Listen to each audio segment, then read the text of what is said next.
शांति। जीवन में जहाँ कहीं भी हमें प्राप्ति समझ में आती है तो वहाँ बुद्धि स्वतः जाती है। हाँ, जिस किसी की भी विशेषता का हमें पता लगता है तो उसकी याद आती है, उस तरफ बुद्धि जाती है और उसकी संभाल करने के लिए हमारे मन में कई ख्याल आते हैं। ऐसा ही इस संसार में हर किसी को समझ में नहीं आता कि परमात्मा धरती पर आए हैं और बहुत सुंदर दुनिया का निर्माण कर रहे हैं और हमें बेहद का सुख देने की पूरी व्यवस्था की है। बाबा जो मुरलियों में बताते हैं उसे अगर गौर से एक एक शब्द सुनकर और समझा जाए, जीवन में धारण किया जाए तो हर एक आत्मा तीव्र पुरुषार्थ में लग जाए।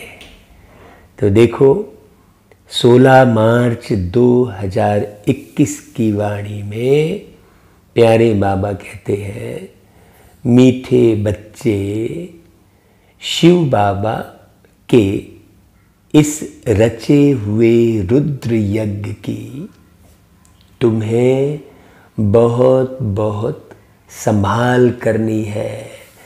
और ये बड़ी वंडरफुल बात है कि बाबा हमें कल सुबह अमृत बेले ही यही कह रहे थे कि बच्चे तुम्हें अब यज्ञ की संभाल करनी है तो तुम्हें अभी जाना है बाबा के बेहद घर में।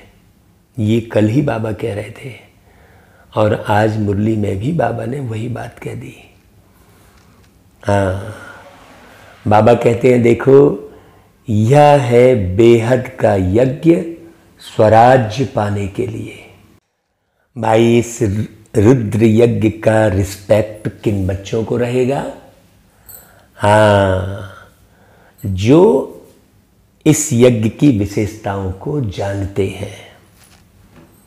बाबा हमेशा मुरली में बात करते हैं, बिल्कुल सम्मुख में बात कर रहे हैं। तो तुम्हें पता है कि इस रुद्र यज्ञ से हम कौड़ी से हीरे जैसा बनते हैं। इसमें सारी पुरानी दुनिया स्वाहा होती है। हाँ, उस यज्ञ में जो है 5 चीज़ें स्वाहा करते हैं और सभी देवी देवताओं के नाम ले लेकर स्वाहा करते हैं। तो 5 चीज़ें जो स्वाहा करते हैं वो 5 विकार का प्रतीक है, जिसमें काला तिल जो है काले काम विकार का प्रतीक है ना भाई। शक्कर जो है मोह का प्रतीक है। हाँ, चावल जो है अभिमान का प्रतीक है। ऐसे अलग अलग जो है 5 चीज़ें जो डालते हैं वो 5 विकार का प्रतीक है। घी जो है क्रोध का प्रतीक है। घी प्रज्वलित होता है जब भी किसी में घी डाल दो तो, है ना। तो इस प्रकार जो 5 चीज़ें डालते हैं वो 5 विकार का प्रतीक है, लेकिन लोग समझ नहीं पाते हैं और अग्नि में डालते हैं। तो अग्नि में डालते हैं और स्वाहा कहते हैं, मतलब 5 विकार जब भगवान की याद में भस्म होते हैं तो स्वाहा मतलब स्वयं की आह समाप्त होती है। तो कौन सा यज्ञ है? ये रुद्र यज्ञ है। इसमें सारी पुरानी दुनिया स्वाहा होती है। पुरानी दुनिया स्वाहा होती है माना पुराने विषय विकार वाले संस्कार स्वाहा होते हैं। इस पुराने शरीर को भी स्वाहा करना है। इस पुराने शरीर को स्वाहा करना है मतलब अग्नि में जला देना है, ऐसा नहीं है। माने भगवान की याद में रहकर इस देह की याद को समाप्त करना है। हाँ, आत्मस्मृति में रहना है। बाबा कहते हैं देखो, कोई भी ऐसा बेकायदे कर्म ना हो जिससे यज्ञ में विघ्न पड़े। हाँ, मतलब हमारे द्वारा ऐसा कोई कर्म ना हो जो किसी को क्रोध आ जाए, यज्ञ में चलने वाले भाई बहनों को, है ना भाई।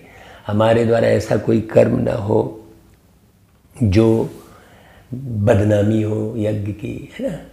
हाँ, ऐसा कई प्रकार से ध्यान देना पड़ेगा।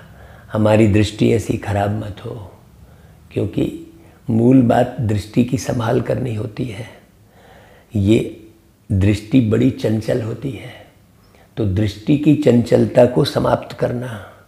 फट कोई भी देह आकर्षित करती है, फट कोई नया व्यक्ति आकर्षित करता है। हाँ, लगता है यार इससे बात करें, इसको देखें, ऐसा लगता है। ये सूक्ष्म बात है। हाँ, तो बाबा कहते हैं जब ऐसा ध्यान रहे तभी यज्ञ का रिस्पेक्ट रख सकते हैं कि हाँ भाई, ये शिव बाबा का रुद्र यज्ञ है। ये साधारण नहीं है। अच्छा भाई, गीत बजा, माता वो माता तू सबकी भाग्य विधाता। ओम शांति। बच्चों ने गीत सुना, जिन्होंने बनाया है वह तो बेचारे माता को जानते ही नहीं। नाम सुना है जगत अम्बा, परंतु वह कौन थी, क्या करके गई, यह किसको भी पता नहीं है सिवाय तुम बच्चों के। जगत अम्बा है तो जरूर बाप भी हैं, बच्चियां भी हैं और बच्चे भी हैं। बड़ी गहरी बात चल रही है इसमें। हम जगत अम्बा शब्द बोले तो कोई शरीर याद आ रहा है, ऐसा नहीं होना चाहिए। जगत अम्बा कौन हुए भाई? जगत में कौन उतरते हैं और पूरे 5000 साल कौन रहते हैं? हम आत्माएं ही रहती हैं। तो हम आत्मा एक दूसरे के माँ बने। आत्मा, आखिरी अक्षर क्या आ रहा है? माँ। तो सारे जगत की कोई तो माँ बने। अभी तो कोई एक दो बच्चे की माँ बनती है, दूसरे बच्चे से वो स्नेह नहीं रखती है। तो ये स्थूल माँ की बात नहीं है बाबा, है ना। बाबा जो है स्थूल कोई ऐसे माँ की बात नहीं कर रहे हैं, बाबा आत्मा की बात कर रहे हैं। ये आत्मा में माँ जैसे संस्कार हों। जैसे लौकिक में एक माँ अपने बच्चे का ख्याल रखती है, वैसा ही हर एक आत्मा एक दूसरे का ख्याल रखे, सारे जगत की आत्माओं का ख्याल रखे। ऐसी आत्मा चाहिए बाबा को। तो बाबा कहते हैं उनकी बुद्धि में यह समझ नहीं है, सिर्फ मूर्ति के पुजारी हैं। एक देवी के आगे जाकर भीख मांगते हैं। एक माँ जैसा स्वरूप बना दिया और उसके आगे भीख मांगा। ये नहीं समझा कि भाई मुझे ही स्वयं माँ बनना है। बाबा ने ब्रह्मा बाबा को भी माँ कहा और ये कहा देखो ये है पुरुष शरीर, लेकिन है तो ये माँ। ब्रह्मा उसमें भी माँ शब्द आ रहा है और आत्मा उसमें भी माँ शब्द आ रहा है। तो बड़ी समझने की बात है कि अब कौन है माँ। एक माँ की तो बात नहीं है, जैसे कहते हैं एक अर्जुन की तो बात नहीं है, वैसे ही कोई एक जगत अम्बा नहीं है। ये बड़ी समझने की बात है।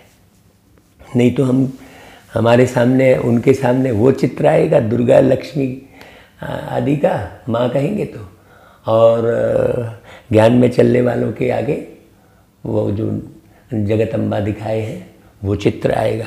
तो चित्र वाली तो कोई बात नहीं करते हैं बाबा। बाबा विचित्र है तो विचित्र आत्मा की ही बात कर रहे हैं। ये बड़ी समझने की बात है। अब यह राजस्व अश्वमेघ अविनाशी रुद्र ज्ञान यज्ञ है। देखो कहा जाता है ना, राजस्व माने राजाई दिलाने वाला। किसको? स्वयं को। राज स्व लिखा है ना, राजस्व, राज और स्व, है ना भाई। तो माने स्वयं के कर्मेंद्रियों के राजा। अश्वमेघ मतलब अश्व किसे कहा गया है? मन को। मन जो है इधर उधर जो मेघ की तरह बरसता रहता है, इधर उधर घूमता रहता है ना, जैसे बादल इधर से उधर भागते हैं, मेघ यानी बादल। तो ये मन रूपी बादल है ना। और फिर कहा अविनाशी रुद्र ज्ञान यज्ञ। तो जब हम अविनाशी आत्मा को समझते हैं कि मैं आत्मा अविनाशी हूँ, तब अविनाशी रुद्र यानी शिव से जो है ज्ञान प्राप्त करते हैं और उस ज्ञान यज्ञ में अज्ञानता को समाप्त करते हैं। ये बड़ी गहरी बात हो गई। देखो, राजस्व अश्वमेघ अविनाशी रुद्र ज्ञान यज्ञ का जो स्पष्ट अर्थ है, ये बड़ी समझने की बात है। तो बाबा कहते हैं इसका क्रिएटर है मात पिता तत्वम। फिर बाबा ने कहा इसका क्रिएटर है मात पिता। मात पिता कौन? कहते हैं एक ही परमात्मा, वही सबका माँ और बाप है। परमात्मा, परमात्मा का पहला अक्षर पा और आखिरी अक्षर माँ, तो वो पिता भी है और माँ भी है। बड़ी गहरी समझने की बात है। तो तुम भी यज्ञ के क्रिएटर हो, बाबा ने कहा तत्वम। तो तुम्हें भी परमात्मा बाप समान सबके माँ और बाप बनना है। तुम सब बच्चों को इस यज्ञ की बड़ी संभाल करनी है। जैसे परिवार में माँ बाप संभालते हैं बच्चों को, वैसा ही यज्ञ में जितने बच्चे आ रहे हैं उनकी संभाल करने का निमित्त कोई तो बनेगा ना भाई। तो मुरली सुनने वाले जितने भी भाई बहन हैं, सब पूरे विश्व के माँ बाप बनने का पुरुषार्थ करें।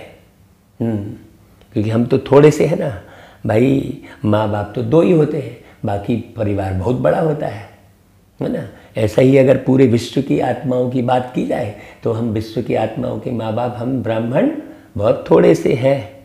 हाँ देखो भाई, बड़ी समझने की बात है। तो यज्ञ के लिए बहुत रिस्पेक्ट रहना चाहिए। यज्ञ की पूरी संभाल की जाती है। बाबा कहते हैं देखो, यह है हेड ऑफिस माउंट आबू, और भी ब्रांचेज हैं। मम्मा बाबा और तुम बच्चे अपना भविष्य हीरे जैसा बना रहे हो, हाँ, इस यज्ञ के द्वारा। तो ऐसे यज्ञ की कितनी संभाल और इज्जत रखनी चाहिए। ऐसा थोड़ी इधर उधर भागना चाहिए। कितना लव होना चाहिए यज्ञ के प्रति, है ना भाई। हाँ, यह हमारी मम्मा जगत अम्बा का यज्ञ है ना भाई। हाँ, मम्मा बाबा का यज्ञ सो हमारा यज्ञ। यज्ञ की वृद्धि करनी होती है कि यज्ञ में आकर बहुत बच्चे अपने बाप से वर्षा लेवे हैं। हाँ, अभी कोई चीज़ का निर्माण हो रहा होता है तो बोले क्यों कर रहे हैं? अरे भाई, सारी दुनिया के बच्चे आएंगे, ज्ञान सुनेंगे, तो बैठेंगे कहाँ? कई बच्चों की बुद्धि में ये आता है कि ये क्यों बना रहे हैं, वो क्यों बना रहे हैं, तो भाई बैठेंगे कहाँ? बाबा ने इतना बड़ा यज्ञ रचा तो भाई ज्ञान सुनने के लिए कोई जगह तो चाहिए बैठने के लिए। खुले आसमान के नीचे थोड़ी ज्ञान सुनते बैठे रहेंगे। गर्मी धूप बरसात से बचत होनी चाहिए ना। तो बहुत लोग जो है इतना बना रहे हैं, उतना बना रहे हैं, ऐसा सोचते हैं। बाबा कहते हैं कि बच्चों के लिए ये यज्ञ रचा बाबा ने। बाबा कहते हैं कि बहुत बच्चे अपने बाप से वर्षा लेवे, भल खुद नहीं ले सकते, खुद को फुर्सत नहीं है, तो अच्छा औरों को निमंत्रण देना चाहिए भाई। हाँ, तुम अगर नहीं कर पा रहे हो तो दूसरे को भी बता दो। इसका नाम ही है राजस्व अश्वमेघ ज्ञान यज्ञ, जिससे स्वराज्य मिलता है। मतलब स्वयं पर राज्य करने की विधि सीखते हैं। जब हम कोई व्यक्ति जब अपने ही मन पर कंट्रोल नहीं कर पा रहा है तो दूसरे मनुष्य पर कैसे कंट्रोल करेगा? सबसे पहले तो व्यक्ति को अपने मन पर कंट्रोल करना आना चाहिए ना भाई। हाँ, वही शौक में लगा हुआ है, वही अपने खाना पूर्ति में लगा है, वही अपनी इच्छाओं में बंधा हुआ है, तो वो दूसरे को सुख कैसे पहुंचा सकेगा? अपने ही सुख की तलाश में सब भटक रहे हैं। इसलिए सब बोलते हैं मैं दुखी हूँ, मैं दुखी हूँ। जितने मिलते हैं उसमें कोई नहीं बोलता कि भाई मैं संपूर्ण सुखी हो गया हूँ, भाई अब मैं दूसरे को सुख देने का ही सोच रहा हूँ। ऐसा कोई नहीं मिलता। मैं तो पूरा देश विदेश घूमा हूँ, एक नहीं मिलता। सब अपना अपना दुखड़ा ही रोते हैं। तो जो अब सोचने की बात है, तो कोई तो भैया धरती पर साकार में होना चाहिए ना, जो सबके सुख का ख्याल रखे। अब केवल हम ब्रह्मा बाबा की तस्वीर को देखते बैठे रहें और हम स्वयं ब्रह्मा बाबा ना बने तो क्या काम का वो तस्वीर को देख के बैठते हैं। तस्वीर इसलिए लगाई जाती है कि बार बार स्मृति में आए कि मुझे भी ब्रह्मा बाप समान बनना है। इसका मतलब थोड़ी कि तस्वीर को देखते ही बैठे रहना है। बड़ी गहरी बात है। या खूब स्थानों पर पूरी तस्वीर लगा देना है या झंडा लगा देना है। ऐसा थोड़ी है कि हम झंडा ही झंडा लगाते रहें, बस खाली प्रोग्राम कर लें और माँ बाप ना बने। भाई हमें तो इस जगत की माँ और इस जगत के बाप बनने की बात है। क्योंकि साकार बाबा का पार्ट तो निराकार का है और तुम्हारा पार्ट साकार का है, क्योंकि तुम सतयुग में साकार में तुम रहोगे, शिव बाबा थोड़ी रहेंगे, तो संभालेगा कौन। हाँ, बड़ी गहरी समझने की बात है। इस यज्ञ में पुराने शरीर को भी स्वाहा करना होता है, मतलब देह के भान को पूरी तरह से भूल जाना होता है। मतलब अपनी इच्छाएं, हाँ, अपने शौक सब को तिलांजलि देकर और केवल यज्ञ सेवा में लगने वाले बच्चे चाहिए। बाप का बन जाना है। यज्ञ कोई मकान नहीं है। देखो स्पष्ट बाबा ने कह दिया, यह है बेहद की बात। जिस यज्ञ में सारी विश्व स्वाहा होनी है। अब हमने यज्ञ जो है मकान भवन को समझ लिया, स्पष्ट बाबा ने कह दिया। देखो बहुत गहरी बात है भाई। मकान तो बैठकर ज्ञान को समझने के लिए है। अब वो कहने लगे नहीं मैंने बनाया, मैंने इतने सारा आश्रम बनाया, मैंने इतने सारे सेंटर बनाए, ऐसा ये भाना जाता है। बाबा कहते हैं देखो आगे चल तुम देखना इस यज्ञ का कितना रिगार्ड रखते हैं। अभी जो बच्चे आ रहे मान लो वो नहीं रख रहे हैं, तो बाबा को पता है वो बच्चे अभी छुपे हुए हैं। बाबा कह रहे हैं यहाँ बहुतों को रिगार्ड नहीं है। रिजल्ट बता रहे हैं, यज्ञ का रिगार्ड नहीं है। इतने सब यज्ञ के बच्चे हैं, बच्चे पैदा होते रहते हैं, तो इस यज्ञ की कितनी इज्जत रखनी चाहिए। भाई नए नए बच्चे हैं, पैदा हो रहे हैं, आ रहे हैं, तो उनकी संभाल करनी पड़े ना। ऐसे थोड़ी कि आपके व्यवहार को देख के वो भग जाए, फिर आप नए जोड़ें, फिर पुराने को छोड़ें, फिर नए जोड़ें, पुरानों से संबंध ही खराब कर लें। ये कोई अच्छी बात थोड़ी है। बाबा कहते हैं संभाल करनी पड़े, परंतु बहुत हैं जिनको कदर ही नहीं है। भाई किसकी कदर नहीं है? बच्चों की कदर नहीं है, सीधी सी बात। मकान आदि तो मकान की कदर है। हाँ, वो फ्रंट एलिवेशन खूबसूरत होना चाहिए मकान का, तो बहुत अच्छी सुविधा होनी चाहिए, क्यों रहना खुद को है। लेकिन बच्चों की कदर नहीं है। जो बच्चे आ रहे हैं उनको हम कैसे संभालें भाई? भटके टूटे बेचारे आते हैं ना भाई, दुखी, उनकी कौन संभाल करे? उनको कौन प्यार से बात करे? यह इतना बड़ा यज्ञ है जिससे मनुष्य कौड़ी से हीरे जैसा, भ्रष्टाचारी से श्रेष्ठाचारी बनते हैं। इसलिए बाबा कहते हैं भल यज्ञ रचते रहो, एक भी श्रेष्ठाचारी बना तो अहो सौभाग्य। इतने लाखों मंदिर आदि हैं, वहाँ कोई श्रेष्ठाचारी नहीं बनते। अब हमने मंदिर की जगह में यदि आश्रम बना लिया तो बात तो एक ही है, और उस आश्रम की ही संभाल करते बैठे हैं। बाबा कहते हैं यहाँ तो सिर्फ 3 पैर पृथ्वी के चाहिए। छोटी सी जगह में बैठकर आप लाखों का कल्याण कर सकते हो। ऐसा थोड़ी है कि लाखों को बिठाने के लिए फिर पूरा बड़ा एक शहर जितना बड़ा हॉल चाहिए। तो तुम 1 लाख को बिठा के समझा सकते हो क्या एक साथ? नहीं ना। इसलिए 3 पैर पृथ्वी की बात कर रहे हैं बाबा। बाबा कहते हैं तुम इतना समर्पित हो जाओ, कोई आए तो एकदम जीवन सुधर जाए, सामने वाले का जीवन बिल्कुल बढ़िया हो जाए बेचारे का। है कितनी इज्जत होनी चाहिए यज्ञ की। तो यज्ञ की इज्जत होनी चाहिए, मतलब आने वाले बच्चों की इज्जत होनी चाहिए। स्पष्ट ऊपर में बोल दिया बाबा ने, यज्ञ कोई मकान थोड़ी है। लेकिन इज्जत यहाँ पर ज़्यादा से ज़्यादा मकान, गाड़ी और ये सब की करते रहते हैं, लेकिन बच्चों की इज्जत नहीं करते। हाँ, उनकी योग्यता नहीं देखते। भाई सब में बाबा कहता है अगर 1000 अवगुण है तो एक गुण तो है, तो उस बच्चे के एक गुण को सामने लाकर उसको 1000 गुण वाला बनाया जा सकता है। हाँ, जब हिंसक पशु को बदला जा सकता है तो फिर मनुष्य आत्मा को क्यों नहीं बदला जा सकता। लेकिन उतना प्यार नहीं है अंदर में, बस खाली मुरली पढ़ लेने से थोड़ी हो जाएगा। हाँ, बाबा को बहुत लिखते हैं, बाबा हम अपने घर में खोलें। अच्छा बच्चे, भल यज्ञ भूमि बनाओ, है ना भाई। बाबा मना थोड़ी करते हैं, कोई ना कोई का कल्याण तो होगा ना। अब कोई यदि मान लो घर में सिखाना शुरू कर दिया तो उसका विरोध करना शुरू कर देते हैं, ये हमारा एरिया है, तुम यहाँ नहीं कर सकते। भाई ऐसा करने से कौन सा यज्ञ संभाल हो जाएगी भाई। बाबा कह रहे हैं देखो मुरली में, इस यज्ञ की बहुत भारी महिमा है, यज्ञ की भूमि है जहाँ बच्चियाँ औरों का कल्याण करती रहती हैं।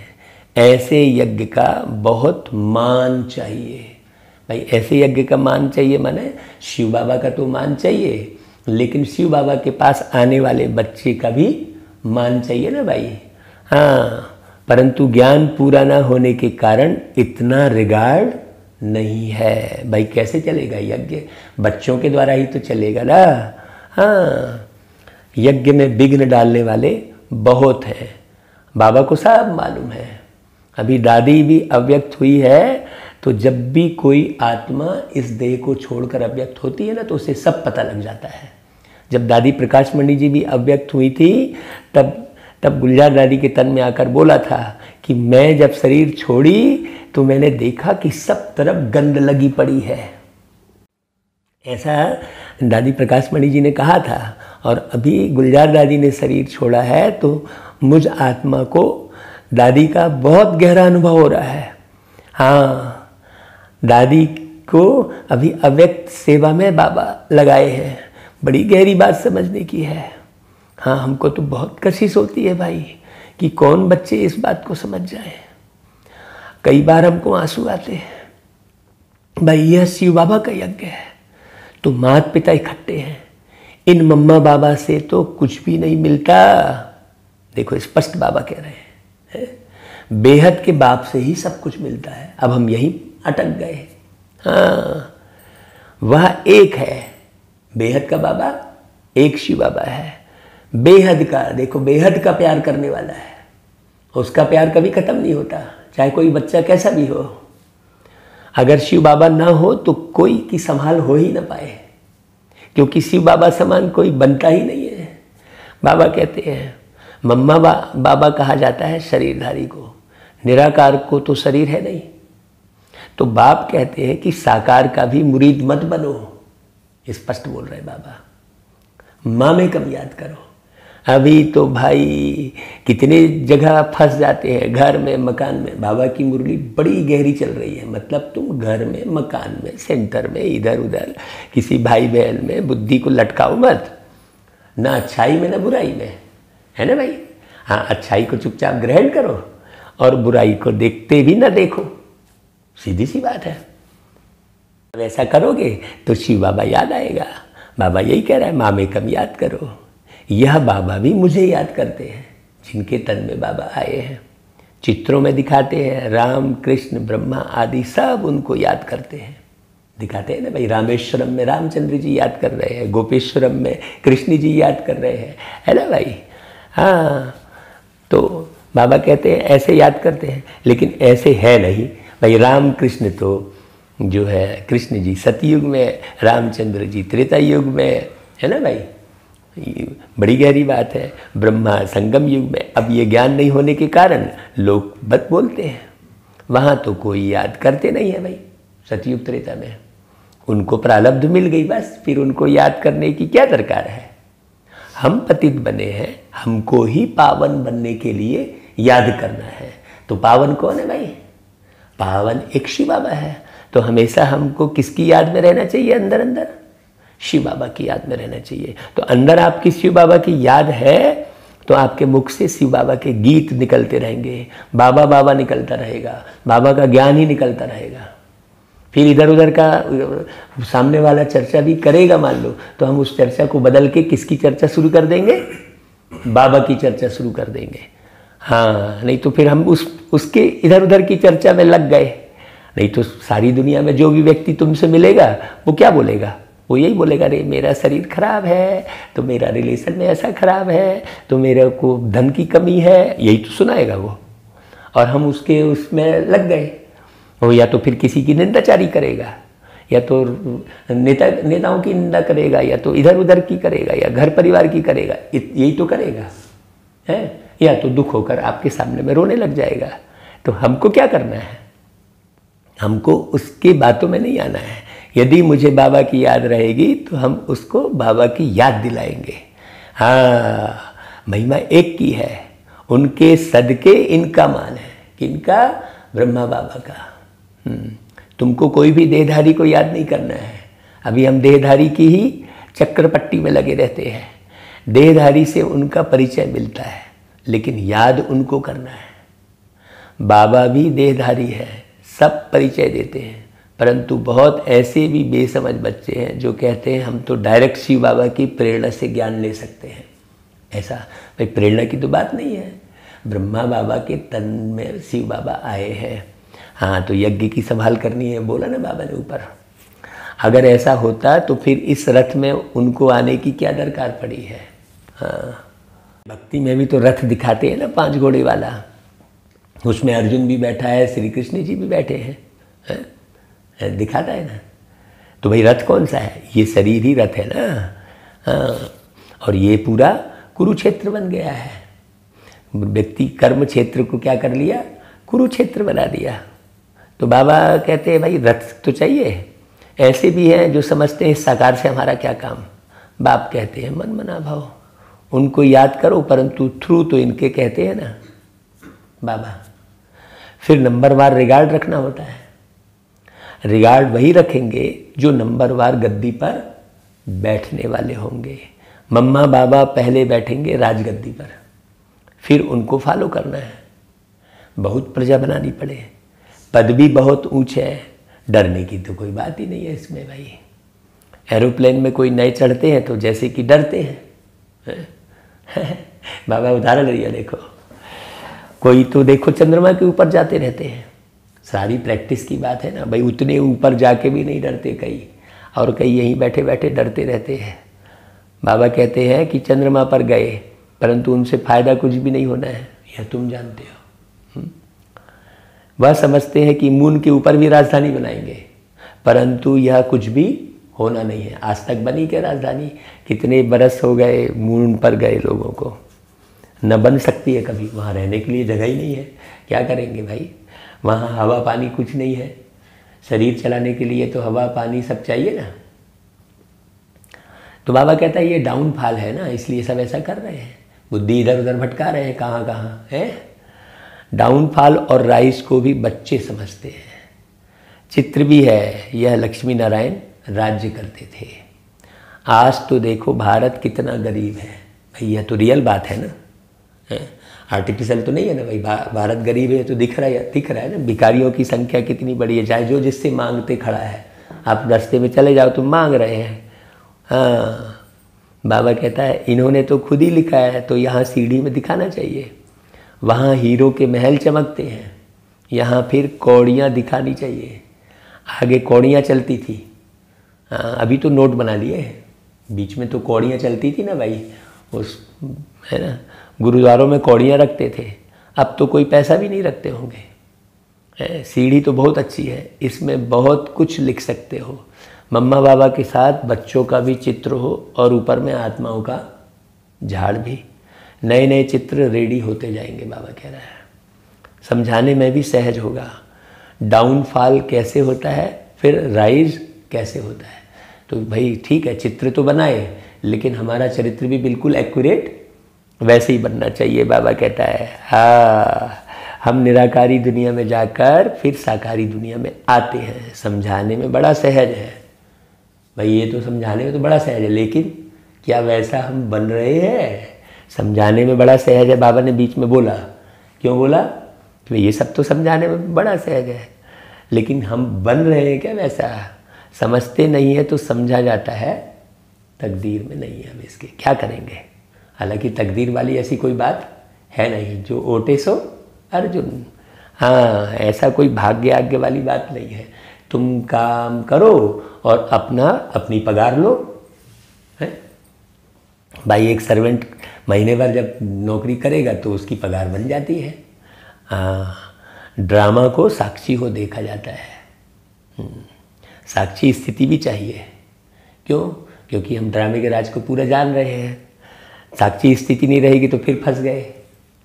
उस दिन जो है देखो, साक्षी पर ही विशेष चर्चा चल रही थी, है ना।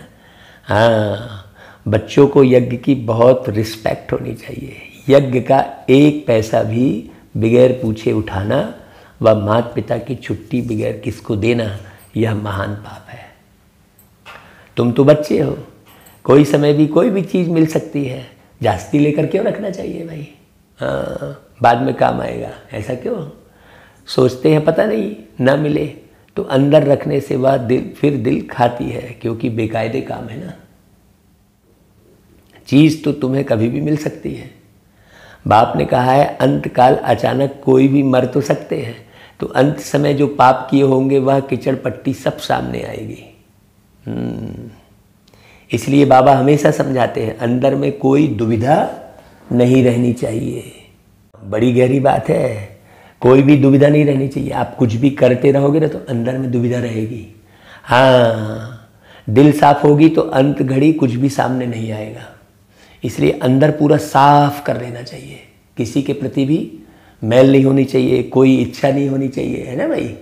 हाँ, दिल साफ होगी तो अंत घड़ी कुछ भी सामने नहीं आएगा। यज्ञ से तो सब कुछ मिलता रहता है ना। हम तो घर में रहकर भी यही समझते हैं कि बाबा सब कुछ दे रहा है, आपको क्या फिक्र करने की ज़रूरत है, संभाल करनी है बस। है? बाबा जो दे रहा है, चाहे वो मित्र संबंधी मिल रहे हैं, चाहे धन दौलत मिल रही है, चाहे मान सम्मान मिल रहा है, जो भी मिल रहा है सब बाबा ले रहा है, तो उसकी संभाल बस करनी है हमको। ऐसा थोड़ी कि उसमें उलझ के रह जाना है। ढेर बच्चे हैं जिनके पास पैसे ढेर हैं, उनको कहते हैं जब दरकार होगी तब मंगा लेंगे। हाँ, बाबा कहते हैं ना भाई, हम यहाँ रख के क्या करेंगे। देखो बाबा कितना गहन गंभीर है और कितनी गहरी बातें बता रहे हैं। कहते हैं बाबा कभी भी ज़रूरत हो तो हम बैठे हैं, ऐसा बोल देते हैं कई बच्चे। भल पवित्र नहीं रहते हैं, खान पान की भी परहेज नहीं रखते हैं, परंतु यह प्रण करते हैं बाबा हमारे पास बहुत पैसे पड़े हैं, ऐसे ही गुम हो जाएंगे। वो लोग कहाँ, वो भाग जाएंगे फिर। हैं, ये बाबा बड़ी गहरी बात कर रहे हैं भाई। कोई सोचे कि मेरे पास बहुत पैसा है और खान पान की भी संभाल नहीं कर रहा है, बाबा की एक भी जो है पालन नहीं कर रहा है, पवित्र नहीं रह रहा है, और कहेगा बाबा हम बैठे हैं ना, हम देंगे आपको पैसा, वो फिर देगा? वो कभी नहीं देगा। हाँ, बीच में कोई खा जाएगा, इसलिए जब चाहिए मंगा लेना, ऐसा कहते हैं। बाबा कहते हैं हम भी क्या करेंगे, मकान बनाना होता है तो आप ही आ जाता है, हम तुम्हारे भरोसे थोड़ी बैठे हैं। देखो तो ढेर बच्चे बैठे हैं अपने घर में, तो ऐसे बच्चे भी ऊंच पद पा लेते हैं। जो बच्चे पवित्र रहते हैं और कणा दाना भी सफल करते हैं। ऊपर बाबा ने बोला ना कि कोई बोलते हैं बाबा हम अपने घर में खोलें, तो बाबा कहते हैं बिल्कुल खोलो। तो ऐसे बच्चे जो है फिर आगे ऊंच पद भी पा लेते हैं। बाबा बहुत गहरी बात कर रहे हैं भाई। प्रजा में भी कोई कम पद नहीं है, राजाओं से भी कई साहूकार बहुत धनवान होते हैं। देखो, इसलिए अंदर कोई ऐसा ख्याल नहीं करना चाहिए। तुम्हारा अंजाम है बाबा आप जो खिलाएंगे, बस। फिर भी उस पर नहीं चलते हैं तो दुर्गति हो जाती है। बाप आए हैं सदगति देने। भाई यज्ञ के अंदर भी गए और मेरा मेरा मेरा मेरा करते रहे तो क्या होगा। बाबा कहते हैं अगर ऊंच पद नहीं पाएंगे तो दुर्गति कहेंगे ना भाई। वहाँ भी बहुत साहूकार, कोई कम पद कोई उच्च पद वाले तो हैं ना भाई। आप पहले जन्म ऊंच पद नहीं पाए तो दूसरे जन्म थोड़ी पालोगे, क्योंकि वहाँ तो पुरुषार्थ करना का चांस ही नहीं है। पुरुषार्थ करने का चांस तो अभी संगम युग में है। तो संगम युग में हमें इतना गहरा पुरुषार्थ करना चाहिए कि पहला पद जो है हमारा ऊंचे से ऊंचा हो, क्योंकि फिर तो नीचे ही स्थिति उतरती जाएगी। ऐसा थोड़ी है कि तुमको पहले जन्म हल्का जन्म मिलेगा फिर दूसरा तुमको श्रेष्ठ मिल जाएगा, ऐसा तो होगा नहीं, क्योंकि वहाँ तो पुरुषार्थ है नहीं। बाबा कहते हैं बच्चों को श्रीमत पर पुरुषार्थ करना है। बाबा पुरुषार्थ पर इसलिए जोर देते हैं, यही वो घड़ी है, यही वो समय है जब हम गहरा पुरुषार्थ करके सब कमाई जमा कर सकते हैं। कर लो कमाई 21 जन्म की, आया है बाबा लुटाने। भाई ये गीत बाबा ने बनवाया था हमसे, हाँ, कितने बरस पहले। इसमें पूरा ज्ञान है। अपनी को आत्मा समझ कर देह के भान को भूलो, है ना भाई। जन्मों जन्म के गुणों को याद करके सतयुग को छू लो, ऐसा गीत है ना भाई। हाँ, तो गीत ज्ञान युक्त गीत बाबा ने बनवाया। भाई जब बाबा का ज्ञान सुने तब ये गीत बना, कोई हमारी उसमें कोई विशेषता थोड़ी कहलाएगी, है। ये तो भाई बाबा का ज्ञान सुने तो बन गया, नहीं तो पहले थोड़ी बना था ये, है। मुरली सुनी बाबा के बने तो बना, है ना भाई। तो बाबा कहते हैं अपनी मत पर चलने से अपने को धोखा देते हैं। हाँ, यह शिव बाबा का रचा हुआ ज्ञान यज्ञ है। इसका नाम ही है राजस्व अश्वमेघ अविनाशी रुद्र ज्ञान यज्ञ। शिव बाबा आकर स्वराज्य देते हैं, किसकी तकदीर में नहीं है। नाम वाला नहीं होना है तो मुख से अच्छी अच्छी पॉइंट्स नहीं निकलती हैं। देखो बाबा स्पष्ट कह रहे हैं, देखो, है ना। हाँ, किसको समझाते नहीं हैं तो कहेंगे नाम निकलने में अभी देरी है भाई, जिस कारण समझाते समय मुख्य मुख्य पॉइंट्स भूल जाती है। देह के भान में रहेंगे तो पॉइंट्स भूल जाएगी, और आत्माभिमानी स्थिति में रहेंगे तो अपने आप बाबा, हाँ, बाबा बैठा है ना टपकाने के लिए। ज्ञान का सागर तो बाबा है ना भाई।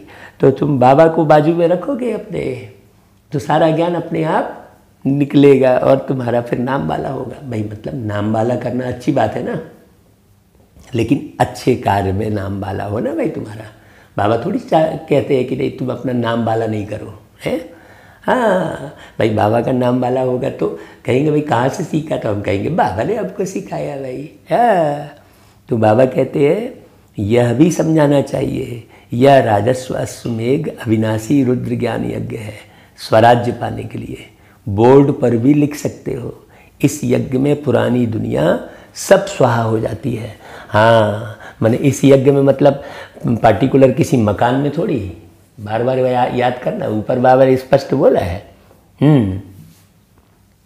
तो बाबा कहते हैं जिसके लिए यह महाभारत लड़ाई खड़ी हुई है, विनाश के पहले यह स्वराज्य पद लेना हो तो आकर लो। बाबा कहते हैं बोर्ड पर तो बहुत कुछ लिख सकते हो, एम ऑब्जेक्ट भी आ जाए, नीचे लिखना चाहिए स्वराज्य पद मिलता है। जितना हो सके क्लियर लिखत होनी चाहिए, जो कोई भी पढ़ने से समझ जाए। बाबा डायरेक्शन देते हैं ऐसे ऐसे बोर्ड बनाओ, यह अक्षर जरूर लिखो, है ना। तो अब बोर्ड बनाने तो बोल भी रहे हैं, लेकिन मुख्य बोर्ड कौन सा है। हाँ, आपका जीवन मुख्य बोर्ड है, जो समझ में आ जाए कि अरे यार ये अपने कर्मेंद्रियों के वश में नहीं है। नहीं तो तुम्हारी आंखें चंचल दिख रही है तो कोई भी समझ जाएगा ना, तो क्या करेगा, तुम्हारे ऊपर हावी होगा ना भाई। अगर कोई भी व्यक्ति, चाहे पुरुष के ऊपर नारी आकर्षित हो रही है या नारी के ऊपर पुरुष आकर्षित हो रहा है, तो उस नारी का दोष है, उस पुरुष का दोष है। हाँ, अगर मान लो कोई किसी पुरुष के ऊपर नारी आकर्षित हो रही है तो किसका दोष है, वो नारी का दोष नहीं है, वो पुरुष का दोष है। और अगर कोई पुरुष नारी की तरफ आकर्षित हो रहा है तो किसका दोष है, उसमें पुरुष का दोष नहीं कहलाएगा, उसमें नारी का दोष कहलाएगा। क्यों? क्योंकि नारी ने अपने आँखों की चंचलता दिखाई तो पुरुष आकर्षित हुआ, और पुरुष ने अपनी आँखों की चंचलता दिखाई तो नारी आकर्षित हुई। तो बड़ी समझने की बात है? तो ये संभाल करनी है, बाबा कहता है। तो विनाश के पहले यह स्वराज्य पद लेना हो तो आकर लो, ऐसा क्लियर लिखत कर दो भाई। हाँ, आगे चल इस यज्ञ का प्रभाव बहुत निकलेगा भाई, तूफान भी तो बहुत आएंगे। कहते हैं सच की नाव हिले डुले लेकिन डूबे नहीं। क्षीर सागर तरफ जाना है तो विषय सागर तरफ दिल नहीं रहनी चाहिए भाई। एक स्थान से दूसरे स्थान जाते हैं अपन तो रास्ते में कई गड्ढे वड्ढे आते हैं ना भाई। यही विषय सागर से क्षीर सागर की तरफ जब हम बढ़ेंगे तो हमको तकलीफ तो होगी ना बीच में। हाँ, तो बाबा कहता है जो ज्ञान नहीं लेते हैं उनके पिछाड़ी पढ़कर अपना टाइम वेस्ट नहीं करना चाहिए। बाबा ये भी समझानी तो बहुत बहुत सहज देते हैं। हाँ, कई सारी बातें करते हैं। जो नहीं उठा रहे हैं ज्ञान, देख लिया, हाँ तो उसके पीछे बिल्कुल नहीं पढ़ो, छोड़ दो उसको, सीधा सीधा। तुम ही पूज्य देवी देवता थे, हाँ अब पुजारी बने हो। नहीं तो क्या होता है, घर परिवार में रहते जो है उलझे रहते हैं। अरे मेरा पति ज्ञान में नहीं चल रहा है, मेरा बेटा ज्ञान में नहीं चल रहा है। अरे भाई, जब उसकी दृष्टि वृत्ति ही नहीं सुधर रही है, उसको पुरानी दुनिया ही अच्छी लग रही है, तो छोड़ो ना बस। काहे उसके पिछाड़ी मन बुद्धि को अटकाए पड़े हो। हाँ, स्वयं पुरुषार्थ करो और आगे बढ़ो। हाँ, एक जन्म के साथ ही हो गए तो बस, काहे को अगले जन्म तक साथ में लेके जाओगे। नहीं तो याद में वो माँ बाप ही याद आएंगे, बार बार बार बार। नाती पोते बच्चे ही याद आएंगे, मित्र संबंधी याद आएंगे, कोई फ़ायदा नहीं होगा। बाबा कहता है मामे कम याद करो तो खाद निकल जाएगी, तुम्हारे पाप भस्म हो जाएंगे और कोई उपाय ही नहीं है। सारा खेल, सारा दारोमदार याद पर है। यही सच्चा उपाय है, परंतु योग में रहते नहीं है। योग में स्पेशल योग करने के लिए बैठेंगे, बोलते हैं अरे भाई ऐसी तो कोई बात ही नहीं है। हाँ, अगर ज्ञान समझ में आ गया, बाबा की याद आ रही है, अरे भाई किसी बेटे को अपनी माँ को याद करने के लिए स्पेशल बैठना पड़ता है क्या? लेकिन अब बताओ क्या करें। हाँ, बाबा कहता है देह अभिमान बहुत है। देह अभिमान जब मिटे तब योग में रह सकते हैं। योग करने वाली बात नहीं कर रहे देखो बाबा, तब योग में रह सकते हैं। फिर कर्मातीत अवस्था हो, पिछाड़ी में कोई भी चीज़ याद नहीं आनी चाहिए। कोई बच्चों का कोई चीज़ में इतना मोह पड़ जाता है जो बात मत पूछो, वो वस्तु के पीछे ही पड़े रहते हैं, संभाल के रखे रहेंगे बाबा। शिव बाबा को कभी याद ही नहीं करते, वो बस वस्तु की ही संभाल में लगे रहेंगे फिर।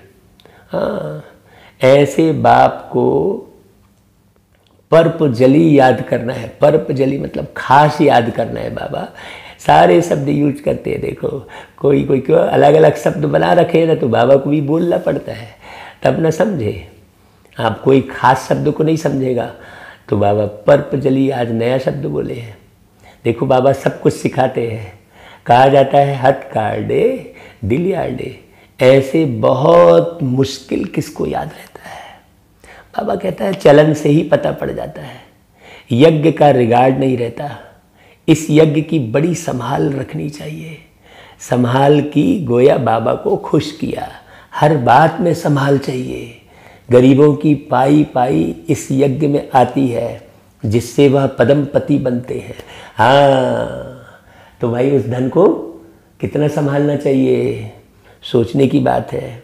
माताएं जिनके पास कुछ भी नहीं, 1-2 रुपया 8 आना यज्ञ में देती है, वह पदमपति बन जाती है। ये सूक्ष्म बात बाबा बता रहे हैं, क्योंकि बड़ी भावना से खुशी से लाती हैं। बाप कहते हैं मैं हूँ ही गरीब निवाज, तुम बच्चों के लिए ही आया हूँ। हाँ, कोई 8 आना ले आते हैं। बाबा मकान में 1 ईंट लगा दो, कभी 2 मुट्ठी अनाज भी ले आते हैं, उनका तो बहुत हो जाता है। कणा कणा मुहर बराबर हो जाता है। ऐसे थोड़ी ही कि तुमको गरीबों को बैठ दान देना है। देखो कितनी गहरी बात बोल रहे हैं। गरीबों को तो वह लोग दान देते हैं।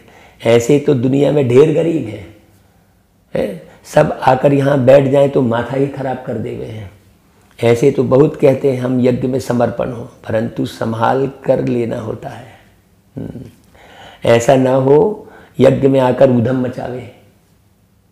यज्ञ में तो बहुत पुण्य आत्मा बनना चाहिए, बड़ी संभाल करनी चाहिए, रिगार्ड रहना चाहिए यज्ञ के लिए। जिस ईश्वरीय यज्ञ से हम अपना शरीर निर्वाह करते हैं, यज्ञ का पैसा किसको देना बड़ा पाप है। हाँ, अब बाबा किसी पार्टिकुलर मकान की बात नहीं कर रहे हैं। आपका घर भी बाबा का यज्ञ ही है। हाँ, यह पैसे हैं ही उनके लिए जो कौड़ी से हीरे जैसा बनते हैं।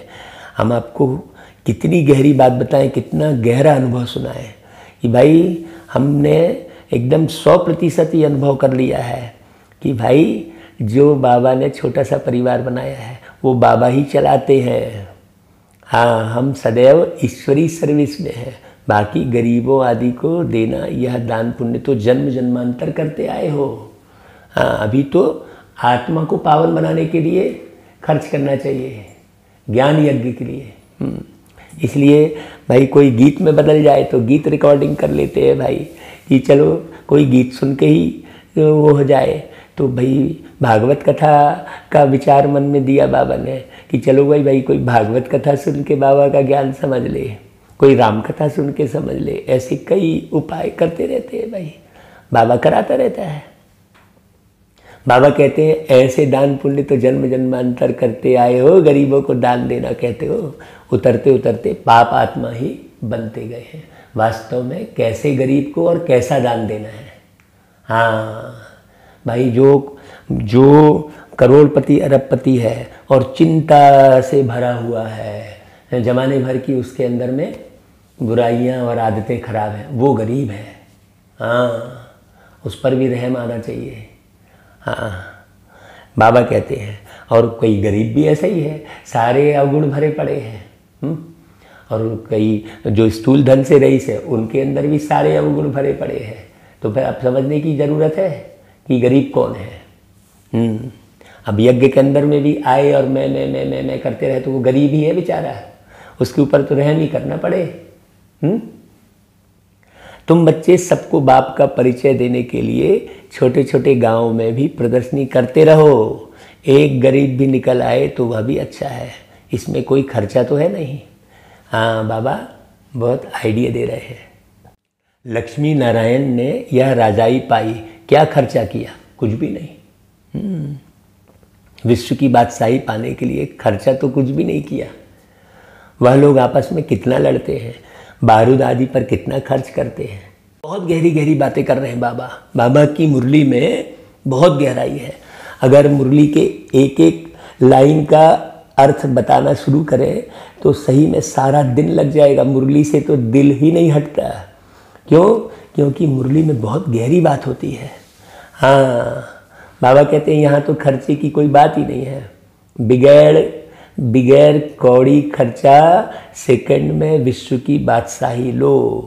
अल्फ को याद करो, बे बादशाही है ही। बाप कहते हैं जितना हो सके सच्चे दिल से सच्चे साहिब को राजी करो। घर में बैठ के भी कर सकते हो। हाँ, तो सचखंड के मालिक बनेंगे। अब भाई घर में वो बैठ ही नहीं पाएगा, वो तो भागता रहेगा। जो बाबा को अच्छे से समझ जाएगा, जो ज्ञान को समझ जाएगा, वो सब जगह की जिल्लतें सह के भी वो सेवा ही करता रहेगा। वो मान अपमान से बिल्कुल दूर रहेगा। हाँ, अपमान से भी दूर रहेगा वो, और मान से भी दूर रहेगा। हाँ, माने मान मिला तो भी उसको कोई फर्क नहीं पड़ेगा, अपमान हुआ तो भी उसको कोई फर्क नहीं पड़ेगा। दूर रहेगा कहने का मतलब ये है। दूर रहेगा मतलब अब कोई माला पहना रहा है तो झटकार के माला को हटा देगा, ऐसा थोड़ी है। बड़ी गहरी बात है। बाबा कहते हैं झूठ यहाँ नहीं चलेगी, याद करना है। ऐसे नहीं कि हम तो बच्चे हैं ही, अरे हम तो याद ही करते रहते हैं। भाई ऐसा नहीं है। याद कर रहे हो मतलब उसकी रिजल्ट भी मिलनी चाहिए ना। याद करने में बड़ी मेहनत है।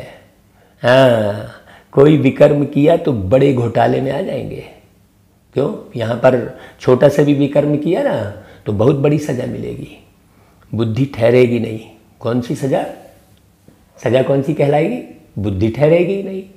कोई बात का डिसीजन नहीं ले पाएंगे, समझ में ही नहीं आएगा क्या करें। हाँ, दुनिया के जो है हिसाब से कम घबराएंगे, लेकिन थोड़ी सी भी घबराहट तो आई तो मतलब तुम्हारे पास खजाना नहीं है। बाबा तो अनुभवी है ना भाई, बाबा बताते रहते हैं। कई बच्चे अपने को मियाँ मिट्ठू समझते हैं, हाँ, लेकिन है नहीं। बाबा कहते हैं, परंतु बाबा कहते हैं बहुत मेहनत है, माया बहुत विघ्न डालती है। हाँ, कई बार जो है आदमी फंतासी अनुभव सुनाता बैठा रहेगा। हाँ, ऐसा है नहीं। अच्छा भाई, बाबा सब बारीक बारीक बातें मुरली में बताते हैं, रोज़ की, ऐसा नहीं आज की मुरली में बताए, रोज़ की मुरली में बताते हैं।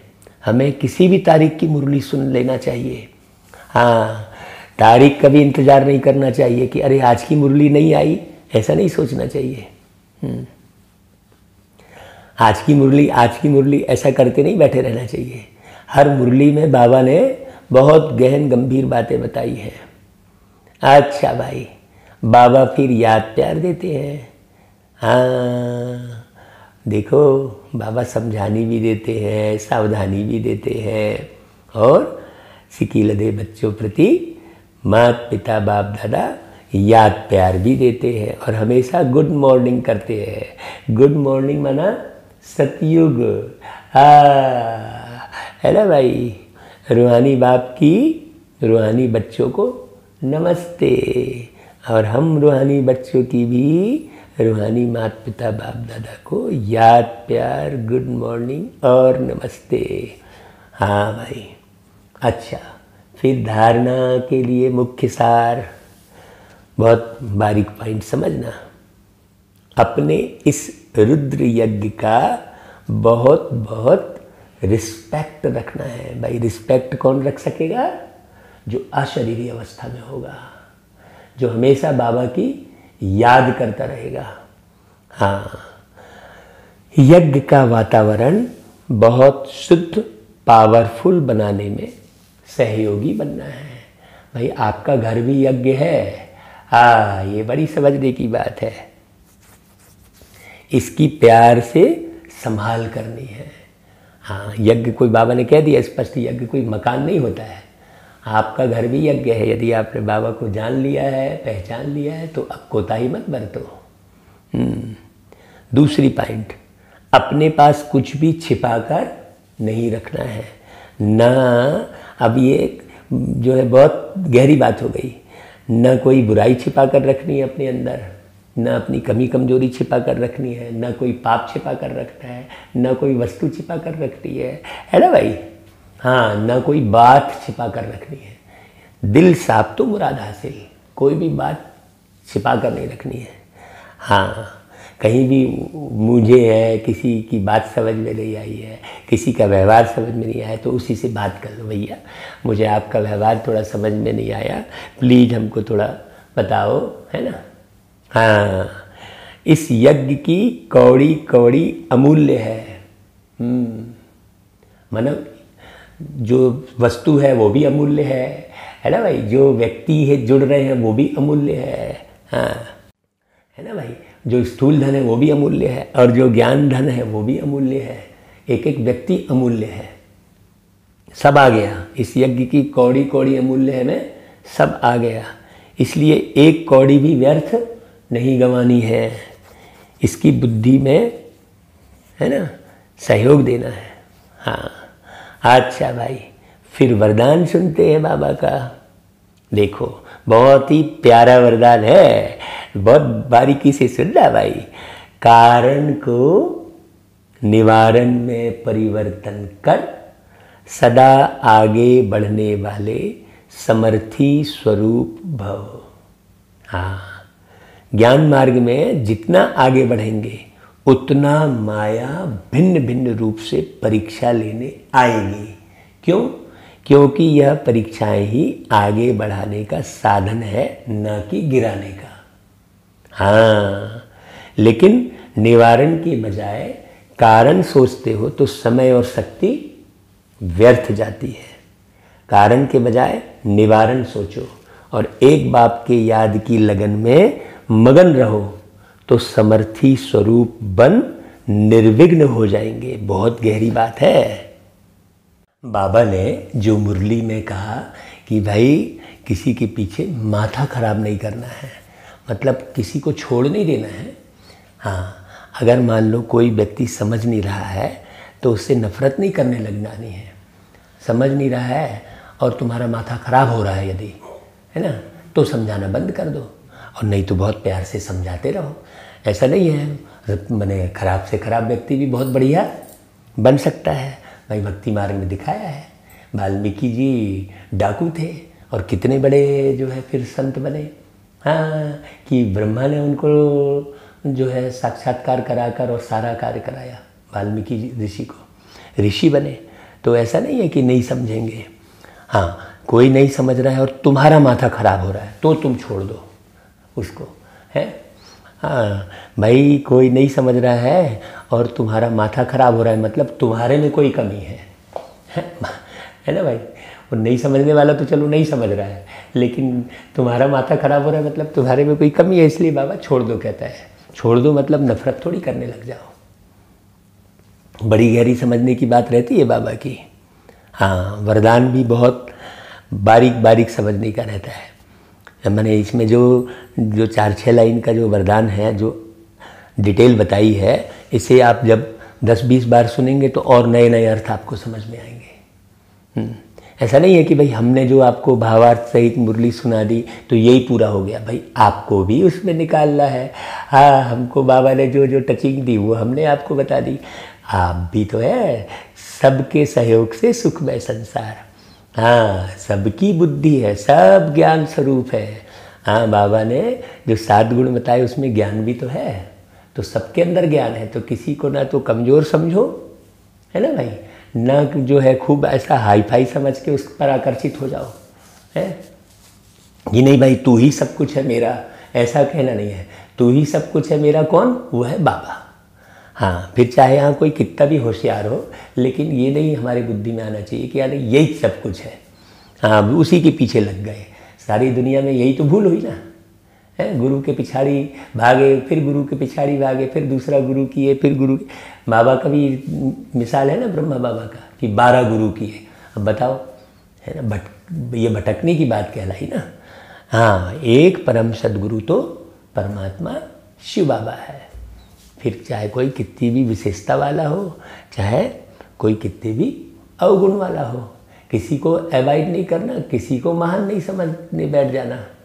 हाँ, रिगार्ड सबका रखना, है ना भाई। बहुत बारीक समझने की बात है। अच्छा भाई, फिर स्लोगन, महादानी वह है। हाँ देखो, स्लोगन बहुत गजब का आया है। महादानी वह है जो अपनी दृष्टि, वृत्ति और स्मृति की शक्ति से शांति का अनुभव करा दे। हाँ भाई, शांति का अनुभव करा दे माना देह के भान से मुक्त कर दे। हाँ भाई, हमारी दृष्टि ऐसी हो जो सामने वाले को आत्मा दिखाई दे। अब हमारी दृष्टि में चंचलता है, हमारी वृत्ति में चंचलता है, हमारी स्मृति में कोई वस्तु, व्यक्ति, वैभव बैठा हुआ है, तो वो शक्तिहीन हो जाती है वो आत्मा, है ना। तो स्लोगन कितना गहरा है। महादानी वह है जो अपनी दृष्टि, वृत्ति और स्मृति की शक्ति से शांति का अनुभव करा दे। इन 3 बातों पर बहुत गौर करना, दृष्टि, वृत्ति और स्मृति। हाँ भाई, इसमें मूल बात कौन सी है? इसमें मूल बात है स्मृति की, क्योंकि जैसी स्मृति होगी वैसी दृष्टि होगी, है ना, वैसी वृत्ति होगी। मूल बात है अंदर की स्मृति की। अब स्मृति का परिवर्तन कौन कर रहा है?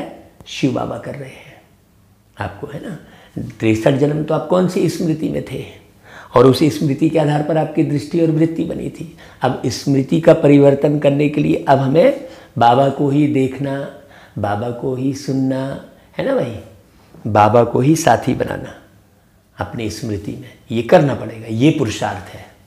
हाँ, है ना भाई, देखने और सुनने से ही स्मृति होती है ना। हमने किसी वस्तु को देखा ही नहीं तो वो स्मृति में कहाँ से आएगा? हमने किसी व्यक्ति को देखा ही नहीं तो स्मृति में कैसे आएगा? तो प्यारे बाबा की वाणी सुन सुनकर और बाबा को देखना। हाँ, हमेशा अंतर चक्षु से बाबा ही दिखता रहे। मन की आँख से देखा तुझको, मन मीत सा प्यारा था। कितना प्यारा गीत है वो, है ना। अभी ऐसे ऐसे गीत सुनना, अर्थ सहित गीत सुनना। अब फिल्मी गीत भी सुनो, लेकिन उसके अर्थ को समझो। एक एक गीतों में बहुत गहरे गहरे अर्थ है। हाँ अच्छा भाई। ओम शांति, ओम शांति।